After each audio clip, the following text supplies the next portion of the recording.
কেমন আছো সবাই? রুদ্র আজকে কি বানাবে জানো? চিংড়ি মশলা ফ্রাই। রুদ্র তাই তো? হ্যাঁ, তো চলো চটপট করে চিংড়িগুলোকে কেটে নিই। চলো চিংড়ি মাছগুলোকে কেটে নিই। এই দেখো চাকু নিয়ে নিয়েছি, চিংড়ি মাছগুলোকে সুন্দর করে কেটে নেবো। দেখো রুদ্র, দেখছো তো?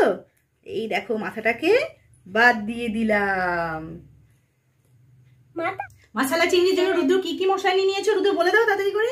পেঁয়াজ, রসুন, chilli sauce, tomato sauce, chaat masala, লঙ্কার গুঁড়ো, নুন আর হলুদ, আর সর্ষের তেল, আর এক বালতি জল। রুদ্র তাড়াতাড়ি করে শুরু করে দাও। রুদ্র গ্যাসটা অন করে দাও, তাড়াতাড়ি করে গ্যাসটা অন করো।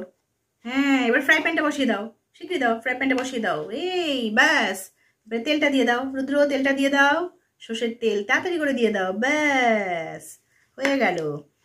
তেলটা মনে গরম হয়ে গেছে না রুদ্র? গরম হয়ে গেছে। এবার পেঁয়াজের রসুনটা দিয়ে দাও, দিয়ে দাও, পেঁয়াজ রসুনটা দিয়ে দাও। হ্যাঁ ব্যাস ঠিক আছে।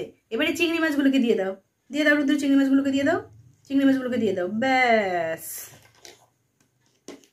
রুদ্র এবারে সসগুলোকে দিয়ে দাও, আর চাট মশলাটা দিয়ে দাও, দিয়ে দাও। আচ্ছা আমি হেল্প করে দিচ্ছি। এবারে রুদ্র নুন হলুদ মশলাটা দিয়ে দাও, শিগগির করে দিয়ে দাও, লঙ্কার গুঁড়োটা। ব্যাস এবার খুন্তি দিয়ে একটু নেড়ে দাও, কষা কষা করো। এইটা এই হাত দিয়ে ধরো, তাহলে হাতে গরম লেগে যাবে। হ্যাঁ ধরে ডান হাত দিয়ে খুন্তি দিয়ে একটু নেড়ে দাও। হয়েছে, ভাজা ভাজা হয়েছে। এই তো সুন্দর গন্ধ আসছে, তাই না রুদ্র? সুন্দর গন্ধ আসছে কিন্তু ভাজা ভাজার। এবারে জলটা দিয়ে দেবো, এক বালতি জল তো, রুদ্র তো নিতে পারে না, তাই আমি হেল্প করে দেবো। জল দেবো, রুদ্র জল দিচ্ছে এখন, তাই তো? ব্যাস এইবারে রুদ্র ঢাকা চাপা দিয়ে দাও। ব্যাস রুদ্র, রুদ্র গন্ধ বেরোচ্ছে, মনে হচ্ছে তরকারিটা হয়ে গেছে, নামাও তো।